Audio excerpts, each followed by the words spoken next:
Update. A random girl has contacted me saying that my boyfriend of 2+ years violated her. What should I do about this? Original post. I've been with my boyfriend for 2 years. We live together and own a dog together. We love each other very much and get along like gangbusters. We are very intimate, like about 3 to 4 times a week, and my boyfriend has never ever done anything that made me feel even the slightest bit uncomfortable. He is very sweet, very loving man, and he has always stopped immediately during the act whenever I have shown even the slightest sign of discomfort. This past Friday, the two of us were out doing our own things as I went out to a bachelorette party. My boyfriend went to a party on campus at the university he attends. We talked Saturday and he told me the party was fun, but that nothing remarkable happened. Then this afternoon, I received a Facebook message from a girl who I do not know but who attends my boyfriend's school. Her message basically said that my boyfriend got her drunk at a party he attended Friday and that he subsequently violated her. She feels like my boyfriend is dangerous and wants to warn me that he is an unsafe person to be around. I have not replied to the message or asked the girl any questions about her story yet, and I'm not sure if I should or not. I know that I need to talk to my boyfriend about this, but I am not sure how to go about it. I checked his Facebook friends list and they are not friends, and I've never heard her name mentioned before by my boyfriend or any of our mutual friends. I am not sure whether or not I believe this woman, but I don't feel like I can totally dismiss this and forget it ever happened. So help me. How do I ask my boyfriend about this? Should I message her back? And if so, what should I say? What should I do? Now for the top advice before reading the update. You never know what people will do, even people you know very, very well. This girl may be stalk crazy, she may have a legit claim, or she may be manipulating you for some reason. Whatever the case may be, tread lightly. Write her back. Tell her to go to the hospital and get a kit done. She doesn't have to talk to the police, but the hospital will probably send them over. I was a crisis counselor in college for a while, and this is what happens. She can call one of those services and have someone go with her if she wants, but this isn't about her. Either way, she should do this if she's serious, and then tell you about it. Maybe you should arrange to meet her in person, so you can look this girl in the eye while she tells you about this incident with your man. When you're ready to talk to him, you know him at this point. You'll be able to read his face and body language while you hear him speak. Maybe you did this thing or something close to it, or maybe you didn't. You'll know more when you speak to him. Do you trust him to be honest with you, no matter what? You or he should possibly bring this to the proper school authorities as well. Is this girl in a sorority? I don't really know where this kind of thing would be handled. Maybe the police if she's a crazy person, just so it's on record. I'm sorry you're dealing with this. You're going to have to do a lot of trusting your gut on this one, and that's incredibly hard. It might take you a long time to get over the seed of doubt that's been planted. I hope things work out for the better. I'm on board with the idea of telling her to get a kit done as well. I would definitely minimize contact with her though, and certainly don't agree to meet up with her. The best advice I would give otherwise is to seek advice from a professional on how to approach the situation. Collectively, Reddit may be very smart, but you need some pretty specific wisdom to handle the situation well, and are better off seeking it from someone with the proper training. Got her drunk at a party he attended Friday and that he subsequently violated her. Sadly, got her drunk and forced her usually translates as she got drunk, had consensual hookup, and then felt ashamed in the morning. Edit. I will post an update Thursday or Friday depending on when I have time. Thanks everyone. Now for the update. First of all, I want to thank everyone for their responses. I read every response and message and took all of it to heart. Here's what happened next. The morning after posting, I showed my boyfriend a message.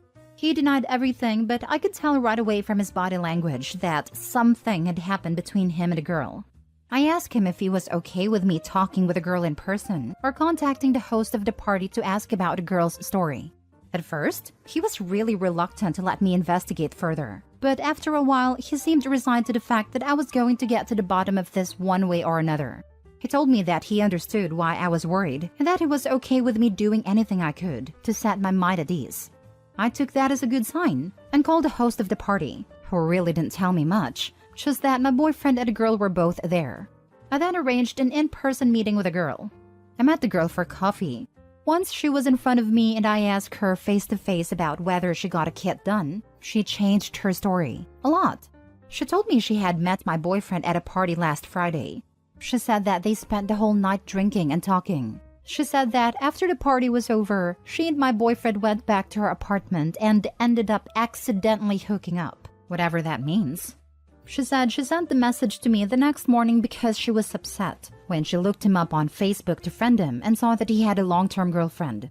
He apparently did not mention me once the entire night, and she was enraged that he used her like that. I told her that I thought that was more than just a little crazy, and she agreed, claiming that her crazy side just came out and she couldn't help but send me the message. I told her that it was very, very wrong to make false accusations like that, and that she should be completely ashamed of herself. She also said that she was really sorry for everything and that she would not contact me nor my boyfriend again. Needless to say, I went home and confronted my boyfriend. He admitted to everything and told me the exact same story as the girl. We broke up, and he is in the process of moving out of our apartment. I am devastated because I really loved and trusted this man, but I have too much self-respect to continue to deal with a cheater. I do not believe anyone hook up by accident, and being really, really drunk just isn't a good enough excuse for me. Anyways, thanks for everything, and don't worry, I'm getting tested for STDs tomorrow. What kind of girl pretends to get violated because she was angry? Does she not understand the ramifications of that? WTF? Your ex-boyfriend doesn't even deserve that kind of crazy. Congrats on moving on with your life. Good luck on the STD test. My ex stuck is drunk and crazy. Thanks. I'm just going to eat a lot of Ben & Jerry's, wallow for the weekend, and then move on with my life. It's hard and it hurts, but it's way better than being somebody's doormat. What a fantastic outlook on a crappy situation. Healthy, healing, and acknowledging the crappiness of the situation. You are clearly a rock star that will be amazingly better on the other side of the wallow weekend. Cheers to you, and eat some ice cream for me. You are an exceptionally mature woman. I really admire how you've dealt with this. Seriously, that's what I call emotional health. I'm sorry for what happened, but I'm sure that with this attitude, you'll find a deserving guy soon. I'm going to take a break from dating and try to enjoy being single for a little while. Being cheated on and going through so much really weird drama can take a toll on a person, and I don't want to jump into anything worse. Gotta clear my head. Next story. My 29 female, boyfriend 32 male gave away my Hamilton tickets. Am I being selfish for just wanting to break up over this? Backstory. My mom is genuinely one of the funniest, kindest, sweetest people I've ever met, and I'm genuinely lucky to have been her daughter. She had me fairly young, raised me by herself, and while we were pretty poor growing up, she did her darnest to make sure that I got a good education and had everything I needed as a kid. One of the things we share is a love of theater. She would save up and take me to all the musicals that stopped on tour in our town, and while we were always in the cheap seats, it was always something we both greatly looked forward to. These memories of going to the theater with my mom are very precious to me, and is one of the main factors in why I work in the entertainment industry today. Corporate side though, as I have a horrendous singing voice. Lol. Fast forward to today. Like most theater nerds, my mom and I are basically obsessed with Hamilton. And for those of you who aren't really familiar with it, the show is basically impossible to get tickets for at this point, unless you want to see it in January of next year. I'm lucky enough to be in a financial position with my job that I could afford tickets for a show in July for me and my mom. These are amazing seats, 5th row center. And through some type of divine intervention, I managed to snag tickets for the night that creators/lead in Hamilton Lin-Manuel Miranda's final performance. I surprised my mom with these tickets back in December for Christmas. I bought them in October, I think, and I'm making a whole week of it. I put us up in a really nice hotel. I made reservations at a bunch of restaurants that we both want to try, and we're going to do a bunch of touristy places in general. Plus, try to see if we can fit in at least one other show before we leave. We are both incredibly excited for this. My mom even has a little Hamilton countdown that she's doing on a mini chalkboard she uses as a planner. She sends me pictures every day when she changes it. It's cute. In January, I began dating this guy that I'll refer to as Josh. We were casual/not exclusive for a while, but became serious within the last 2 months. He also works in the corporate side of entertainment, but at a different agency than I do. He also has a higher position than me and makes a lot more money than I do. This becomes important. We met in an industry event and we hit it off instantly. I thought I could get really serious about this guy, and up to this point there have been no red flags that I've seen. Although, to be honest, right now, I'm sifting through all of my memories to see if there's something I missed. He also comes from a much wealthier family than I do. Josh has a younger sister that I'll call Jennifer, 17, that's kind of going through a big troubled teen phase. She cuts class, smokes, and is really disrespectful to her parents.